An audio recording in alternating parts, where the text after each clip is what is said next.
I went to check out, and the Econo Lodge says that only people behind the counter need to wear a mask. So he didn't have to wear a mask, but I did, just to check out. So that was his rule here. Everyone makes their own rules, it seems like. So today's the big day. I'm gonna head out to Winter Haven and go start my seaplane course. I got an early start now, and I'm gonna head out. Well, I made it here to Jack Brown's seaplane base. It looks like that's the plane I'll be flying, the J3 Cub. It was built in 1940s to 50s. I'll find out soon. Here's the lake I'll be flying on.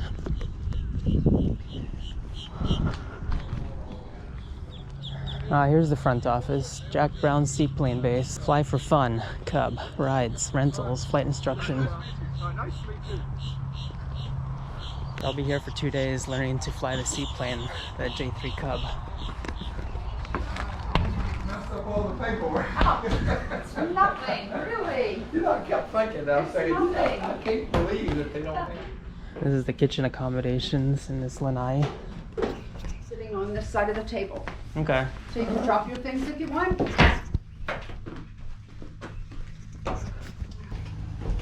So we have ladies' room, men's room, Okay. patio area. Okay. Coffee on the other side of the refrigerator. Help yourself. All right. Refreshments in the little refrigerator. Into the docks. A great view of Lake Jessie if you can see her. What do we got? We got a puppy or something there? Oh, that's the boss's, yeah. And the boss's dog. What's the lake's name? Jesse, I think it said. Okay. Well, it's a little foggy right now, but it's gonna burn off. So have you flown seaplanes before? No. No? No, I've never been in a seaplane. Oh, that's gonna be fun, huh? Yeah, it is. 2-day course. I wonder if Brown lived right there. Oh, yeah, that's a nice house. So I'm Jason. What's your name? Van Crosby. How you doing? Nice to meet you. Nice to meet you. What are you down here for? Well, I live down in Florida now because I'm Okay. retired, and I'm just going to get the seaplane rating just for kind of kicks. And you know, today and tomorrow may be the only times I ever fly one. Who knows? Okay, well, it's going to be a good experience. Well, mostly I want it to be an experience. That's what. Yeah, so you'll get an extra rating on your license. So now, how about you? Oh, for me, I might use it to go to the Maldives and work over there next summer. Next winter, actually. Yeah. Okay. So yeah, I'm gonna let it wait a whole year until the coronavirus leaves and more tourists go to Maldives. Yeah. Then I'll head over there.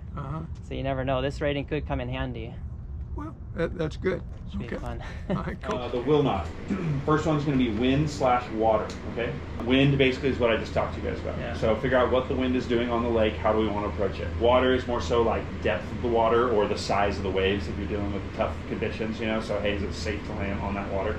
That's going to be your first kind of guess. Now your next one's going to be landing lane. Okay. This is where we start to split up into what I was telling you. It's not going to be always a set in stone thing, right? Now in this one, it's pretty damn easy what you want to do, right? Yeah. You've got the long lane of the lake lining up with the wind. So we touch down and land in the wind. Let's say this lake's like 5 miles long then. Yeah. We could land here, we could land here, we could land here. All depends on where we want to go on the lake. So, you know, hey, we're trying to get to a dock up here. It might be best to land right here. That way we don't have to taxi as far, stuff like that. Yeah. There's a place in California, Fraser Lake Air Park, I think it's called. They got a little grass strip and then they have like a little seaplane canal like that. Okay. So it's like, that's a situation where sometimes you gotta land crosswind, right? Yeah. We'll take you to the lake, and I don't care which one you pick as long as it's safe, Yeah. but I want you to at least recognize all your options. Like, hey, I could land this way, it's a shorter distance, I'm comfortable with my precision, Yeah. but if I didn't want to, I could also land that way. I think based on our decision, I'm gonna take that one. So, That is a good time to ask the question. I've been curious about where we can land. It doesn't have to be a seaplane airport. So recognized, that's the last thing I talked to you about in the ground school. Basically, the rule of thumb in Florida's an extremely friendly seaplane state. We like to say if you think you can get out of the lake, you can probably land there. Yeah, that's barring a couple exceptions, but for the most part, right? You squawk 7700, you can land wherever the hell you want. Just kidding. Don't do that. Then you don't have to worry about getting out. Right.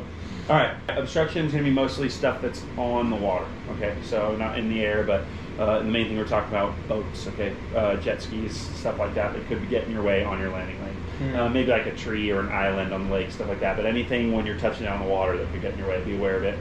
Say we got a fisherman over here sitting there on the corner, and then, you know, a couple of jet skis up there. I'm not going to go out jet ski, but you guys get the point. As you're flying and you're surveying your lake, right, when you're doing this, you're circling the lake or doing whatever you can. Sometimes if you get it done real quick, right, you could be right here, you could go bang, bang, bang, get it all done, join your downwind. Sometimes the wind's hard to read, you're going to do 3 laps around the lake, whatever it takes. I just want you to hit all these points. But I like my students, whether or not the boat is in the way, still tell me you see it, right? Because you never know as you're turning base, all of a sudden he's in your way, right? So just be aware of what obstacles on the lake. Especially another thing boaters are doing, drinking, right? so you never know, right? Jet skiers and anyone towing like a tuber or a water ski or something like that, those are the main ones you want to look out for, because there's not really a rhyme or reason to their path around the lake, right? Yeah. You know, a fisherman is going to go from his dock to his fishing hole, and he's going to stay there till he's done or go to a new fishing hole. A jet skier is going to be here, then all of a sudden they're here, then they're here, and like those guys, especially you guys. Well, today's Monday, so you're in luck. But like on Fridays and Saturdays, we had a ton of people out here on these lakes, and the jet skiers are the worst because you'll come in and land, and they'll come up right next to you and be taking a video, and then you go to take off, and they try to race you on your takeoff run. It's a pain in the ass, but be aware of them, right? Other than the safety issue, are the regulations about who has the right of way? Oh, we're last in line. If you're flying a seaplane and shit hits the fan, it's your fault. Yeah. So no matter, even though we're the least maneuverable, we're last in line. Because we're all recreation for the most part. I mean, nowadays. Does water skiers also do this, like everywhere? Oh yeah. Okay. Yeah, tubers. Water skiers a lot of times will follow a course, or they like to kind of hug the shoreline. Yeah. But you never know. Okay. All right, last going to be terrain. We don't have much of that in Florida, right? Florida CFIT is towers, not terrain, so mainly cell towers or telephone poles, trees, things like that. When I first came out here, we don't have cell towers like that in California. They're all on the tops of mountains because they have, you know. And so I was flying from here. I went and did the Cape Canaveral low pass over, what is it, KTTS, I think it is, that where the skid path where they land the shuttles. Yeah. And at 150, it literally took me 2.5 minutes to fly the runway. It was crazy. But anyways, I was flying from here to there, and there's a little cloud layer, and I was, leveled off at 1,700 feet, so the clouds were maybe 22, 23. And I always do flight following from California. That's what I was taught. A lot of people out here don't use it, but the controller was all, hey, 3068 Sierra, can you're going to need to adjust your flight path. And I was like, can you climb a little higher? And I was like, oh, I don't think I can maintain VFR. And she's like, all right, well, will you give me a 30-degree turn to the left, because you're 5 miles away. 12 o'clock is going to be a cell tower at 1,800 feet. Oh, right. And I was like, that was something I was literally didn't even know they got. I thought they got up to like 600, 700, and then I looked at my, ForeFlight, and lo and behold, I was on a collision course. So. Yeah, I've seen some at 1,750 too. Yeah. So the eeriest thing that you see is when you're up VFR on top and the tower's sticking up through the clouds. That always gets my attention. Yeah, and you see the flashing light. Yeah. Exactly. Spray rails right here, prevent prop spray, just like that. And those are your floats. Back here, if you guys want to walk around, we got our water rudders.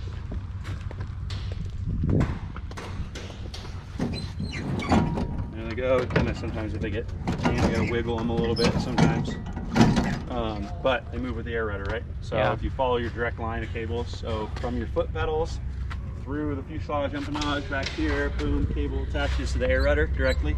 This is your rudder horn. Then these cables, if you follow them, boom, boom, boom, just understand your airplane connects to the water rudders. This is a bus cable on the outside that connects them to each other for redundancy. This middle cable right here that goes to the belly of the plane is to lower and raise them. And it's just a hook on the inside. I'll show it to you in a second. Yeah. And these springs, something just good to know, right? What do you think these springs are here for?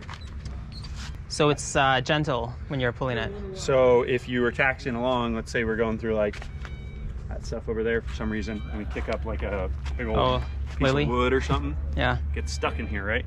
So all of a sudden these guys are jammed. That spring allows us to still have authority over our air rudder. So while we're in flight, we can still control the airplane. Yeah. Right. Okay. Lucky, and we are on this one, but we probably won't be on ours. Okay. The plane has a little cutout right here, and it's just your typical sump. Can you see it? Yeah, I see it. Yeah. So you just press it. And there you go, like that. We're always looking for water, okay? Because these guys do have water in the fuel. Sometimes it's a seaplane. You know what I mean? There's water everywhere. So that's your one sump. The other one, if one of you guys wants to hold it right here. See this little tube? Yeah, so one of you guys hold it right there for me. Yeah. And then I'll show you on our next flight where it is from the inside of it. Oh, okay. You could probably just stand right behind me and see this little guy right here. You ready, Jason? Yeah, ready. So you just take it and you just go. Or halfway. Okay. Engine, instruments, and a compass. All we got. That's your mags. This plane has a master. So you have a starter, but most of them were hand propping. Yeah, that didn't work that well. Like gasoline on my watch. I don't think that thing's waterproof. All right, we're all good. All right. We got this for a second. Yeah. I'll follow you up. I'll hop off, and then I want you to check the fuel and the oil. Okay. Fuel juice. Oh. All right, rudder's down. Okay. Give it some gas to get her going. Right around 1,000, remember? Okay. And then your neutral position, Yeah. you're gonna be stick in the belly. Stick in the belly? Okay. Yeah, so hold that stick back the whole Yeah, time. okay, got it. You got me? Gotcha. You can hear me? Sure. Great. All right, so what are we doing right now? What form of taxi? Idle. Okay. Yeah, this is gonna be cross for takeoff. So we want aileron into the wind, rotor to direct. Start set up. So we got hard pull, area clear. And do we leave the door open? Yeah, doors are open. Oh, okay. Unless you want to close it. No, it's okay. I like it. Okay. And rudders up, please. Yeah, rudder's up. Okay, wait. Okay, then. There we go. And stick back, slightly into the wind. Yep. Ready? Here we go. Go ahead and throttle. Yep.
shut the engine off. Oh, okay. Get yourself a little more to the right. Start looking out the door. Make sure you can see where you're going. And yeah. Shut her down right now.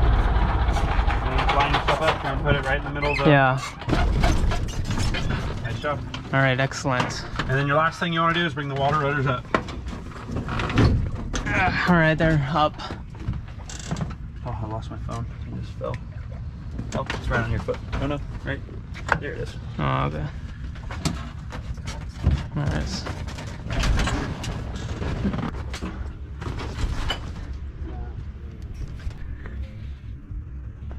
I finished my morning lessons in the J3 Cub. I'm gonna have some lunch now.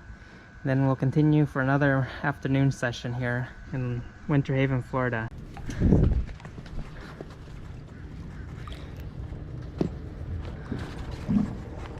Man, you have a warm engine out front there, so watch your handhold as you get off.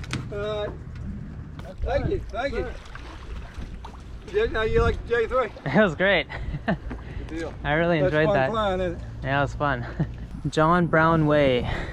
These guys have been in business for so many years. The original guy, Jack Brown, died in 1975, so it's been a long time since his two sons have been here, but they've now acquired DPE licenses, so they're examiners, and they do examining for all the students around here, this whole area.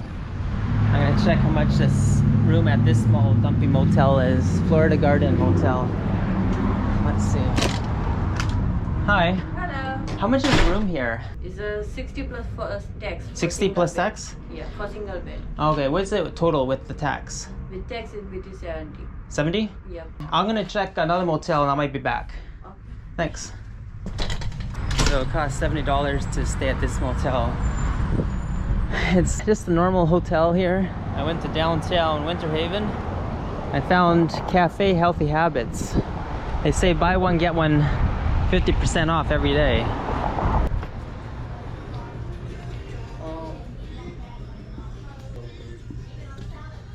You sell ice cream here? We have this right here. Oh, the bars? What about the pints? Oh no, we don't have that anymore. Oh, what's in that one? No? Yeah, we already had someone ask Oh, today, really? actually. Oh man, that's so popular. But I like your raspberry acai. That might be a good option. Yeah. So that's your two options then, huh? Yeah. I found this park. It's the Kiwanis Park. It's situated on this nice lake. So since I'm doing float plane training or seaplane training, I wanted to check out the local lakes on the ground also. This one, especially this one, has a dock. So I'll be able to check it out. It looks pretty much like a round lake. Looks like the wind is coming from the opposite direction. So you would land that way. Oh, it's pretty nice. I like this little lake, but it's pretty small. You could land here, but it'd be tight. It'd be confined landing and take off. I checked into the Econo Lodge again. That ended my day, day one.